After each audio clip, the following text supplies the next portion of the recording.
Hello, my name's Elijah Wells, and today's review is Gareth Edwards' new movie, Jurassic World Rebirth. Taking place 5 years after the events of Jurassic World Dominion, Scarlett Johansson plays Zora Bennett, who leads a whole team in an expedition to an island where the original Jurassic Park's scientific facilities and research facilities, and essentially go there to collect 3 samples of DNA, a sea-based dinosaur, an earth-based dinosaur, and a land-based dinosaur to essentially extract some of their DNA to help the world population with their illnesses. But however, it's in the backdrop of this waning interest of dinosaurs, and that major loads of dinosaurs have been re-extinct again due to really dangerous climates, and that they now center on the equator as it's the environment is more consistent to the environment back 65 million years ago. After the 2022 Jurassic World Dominion, it felt like to everyone, including myself, that the franchise has pretty much ran its course and it's heading to a permanent path of extinction. After how very lukewarm at best, how really out of ideas the franchise had become, particularly with Chris Pratt as the lead. What's already very audacious enough, this is a soft reboot and a standalone sequel to the Jurassic World film series. Even though I was a little bit apprehensive myself about this film, particularly this is the first film without Chris Pratt in the movie, without Sam Neill, without Jeff Goldblum to be seen anywhere, and it has like Mahershala Ali, Scarlett Johansson, Jonathan Bailey as well, and of course it has the director who I'm very fond of his films, being Gareth Edwards, who directed Rogue One, which is considered by me and as well as a lot of people as one of the best Disney era Star Wars movies, and as well as Godzilla, the reboot from 2014, and then took a little bit of a hiatus, then came back roaring again with the hugely underrated film of the 2020 so far being The Curator, which is again a very gorgeous movie at best, and also the movie did thankfully picked up a little bit more steam, particularly with the hiring of the writer David Culp, who did write the first Jurassic Park movie back in 1993, and as well as its sequel, Lost World.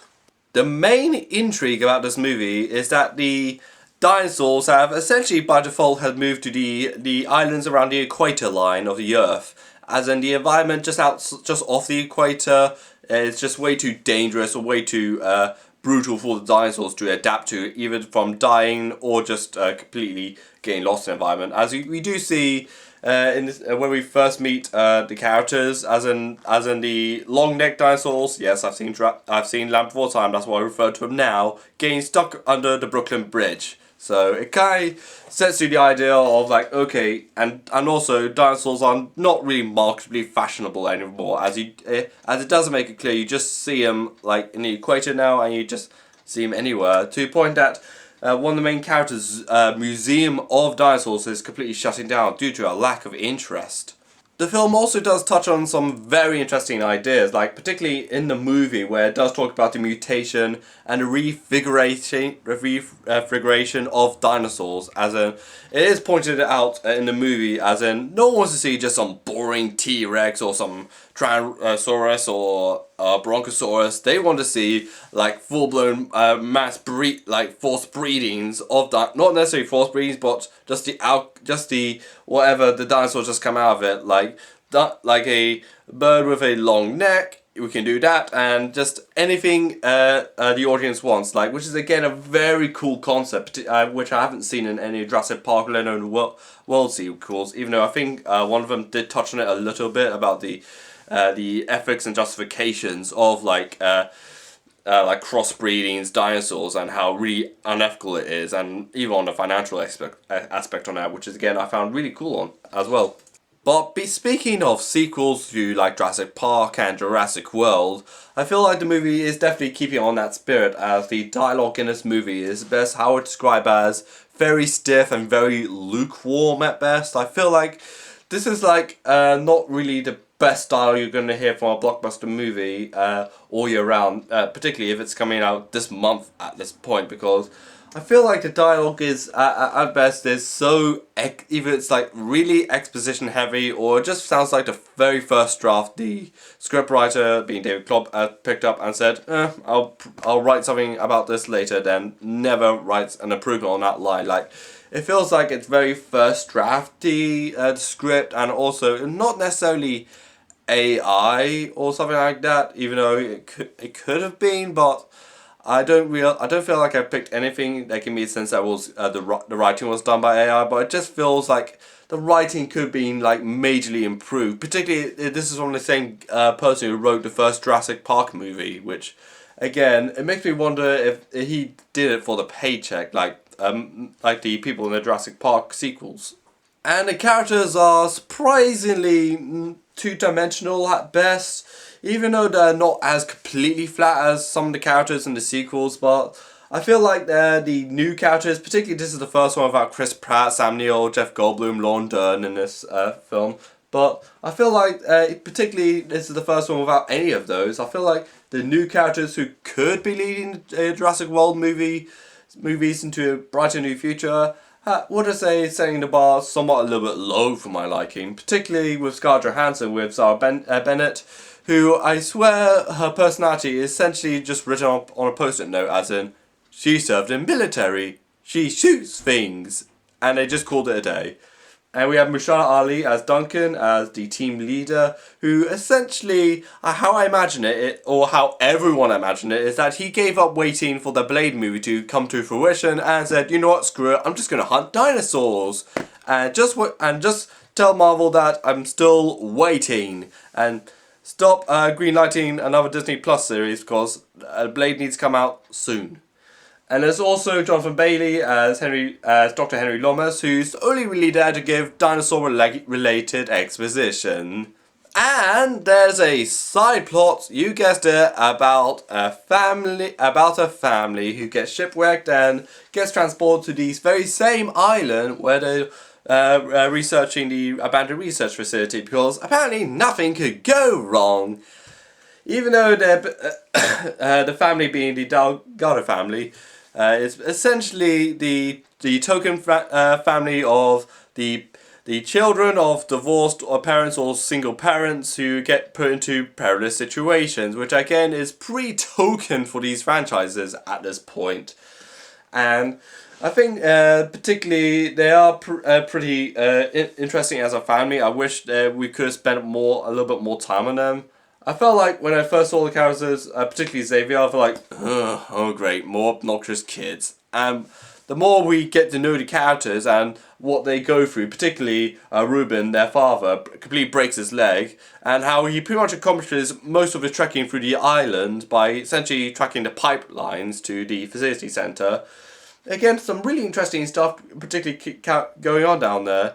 And that also, one of the girls, being Isabella, also carries around a little dinosaur, which is again a really cute plot point, which is again I wish could be fleshed out a little bit more. And also Xavier, who's definitely the comic relief in this film, which again he delivers like quite a lot of laughs to a point. I feel like the writer did put a lot of effort into his character on the humour front of things, particularly where he goes from asleep to go to a nearby river to go have a pee, and of course, with a dinosaur approaching from behind, a winged dinosaur just collapses on the dinosaur and just eats it alive, while he just continues peeing in the river, because nothing is really good about peeing until a dinosaur stalks from behind you and gets eaten by another dinosaur, because logic, but I can find that a little bit funny in my opinion. And even the medical side of things, as in it's about extracting 3 DNAs from 3 different dinosaurs, it's again really vague of what the medication is meant to do, even though it's discussed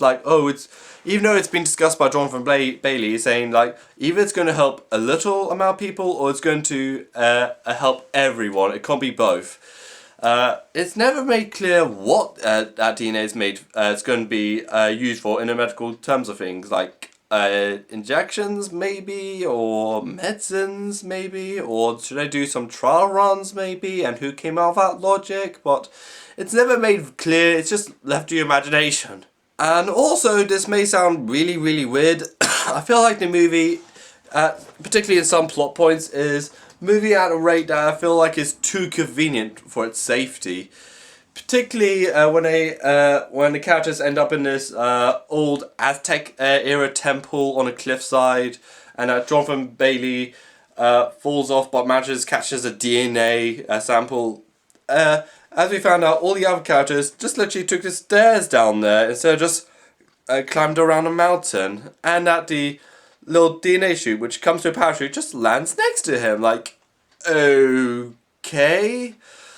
Okay, it's one thing to have, like, oh, we should have just went up the stairs all that entire time. But I think, like, the thing that ticked me off is have that little DNA sample just come flying down with a little parachute chute. I feel like it should have been a slightly different plot point, as in it may shot off like a mile or two away and it ended up in a heavy dinosaur area. Just to add a little bit more runtime, a little bit more action, more intensity to the film. But I feel like it's just like, here it is. So let's move on to the next scene. That's kind of what the overall vibe of that scene was. Instead of being a welcome back to Jurassic World, I feel like at best this is a welcome back to a struggling theme park at best. Just because I feel like if we're comparing the franchise to theme parks, I feel like this is the theme park that barely really innovates that much anymore, barely brings anything new, barely does anything to really draw the audience back in. To the point it just barely innovates at this point, and it just sticks to what works and sticks what's profitable at best. I feel like we should have dug down to the science of the film a lot more cohesively. We should have looked at that family dynamics a lot more broadly, and we could have given the characters of Zara, Duncan and Harry a lot more development rather than just write their entire what to know about them on a post-it note. I feel like this movie feels like a rush job at best. Like, I feel like this is just done to essentially get the franchise done and over with. Even though I'm kind of sticking to the idea that Dominion is the finale of the Jurassic World films, and this is kind of the side quest, if you like, as in the not necessarily the main adventure, but the side quest of completely unrelated characters you probably haven't heard of from the World series and the Park series. So even though it does try and justify its own existence by having admittedly some pretty cool ideas about the ramifications of mutations of dinosaurs and pretty much the public boredom of dinosaurs being stuck in like public places, and the idea that the dinosaurs are now pretty much occupying the equator of the Earth. But I feel like the franchise, like I said, the Dominion is pretty much still running out of ideas, and I feel like it needs some time away. I feel like Universal and Steven Spielberg, who does executive produce these films, need some time away from this film series to essentially give more time to wait for more ideas to come up somewhat more organically, not out of the necessity for more money. So for Jurassic World Rebirth, I'm feeling a 6 out of 10 on this one. So, what do you think of Jurassic World Rebirth? Let me know in the comments down below. Like this video and comment, and also subscribe to my channel and follow me on Twitter and Instagram, Blue Sky, Threads and Letterboxd. And this is Elijah Wells, and bye.